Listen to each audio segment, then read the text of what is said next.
মনের মতো কাজ পেলে অতি মূর্খও করতে পারে। যে সকল কাজকেই মনের মতো করে নিতে পারে সেই বুদ্ধিমান। কোনো কাজই ছোট নয়। এ সংসারে যাবতীয় বস্তু বটের বীজের মতো, সরষপের মতো ক্ষুদ্র দেখালেও অতি বৃহৎ বটগাছ তার মধ্যে বিদ্যমান। বুদ্ধিমান সেই যে এটি দেখতে পায় এবং সকল কাজকেই মহৎ করে তোলে।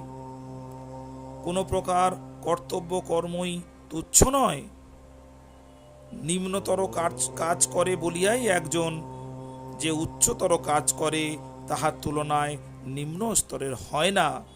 কে কিরূপ কর্তব্য করিতেছে দেখিয়া মানুষকে বিচার করা উচিত নয়। সেই কর্তব্য সে কিভাবে সম্পাদন করিতেছে তাহা দেখিয়া বিচার করা উচিত। ওই কার্য করিবার ধরন এবং শক্তি মানুষের যথার্থ পরীক্ষা।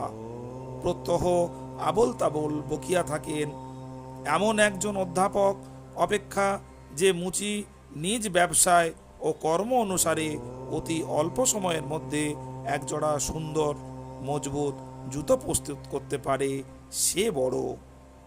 প্রত্যেক কর্মই পবিত্র এবং কর্তব্যনিষ্ঠাই ঈশ্বরের শ্রেষ্ঠ উপাসনা। বদ্ধ ব্যক্তিদের মোহগ্রস্ত ও অজ্ঞানাচ্ছন্ন আত্মাকে মুক্ত করিতে এবং জ্ঞানালোক দিতে কর্তব্য প্রভূত সহায়তা করে, সন্দেহ নেই। আমাদের অতি নিকটেই যে কর্তব্য আছে, যাহা এখন আমাদের হাতে আছে, তাহা উত্তম রূপে সম্পাদন করিয়াই আমরা ক্রমশ শক্তি লাভ করি। এই রূপে ধীরে ধীরে শক্তি বৃদ্ধি করিয়া আমরা এমন এক অবস্থায় উপনীত হইতে পারি যে জীবনে ও সমাজে সর্বাপেক্ষা লোভনীয় ও সম্মানজনক কর্তব্য সম্পাদনের গৌরব ও অধিকার আমরা লাভ করিব। শ্রোতাজন শুনলেন মনের মতো কাজ। কাজ ছোট বড় হয় না, কাজ কাজই হয়।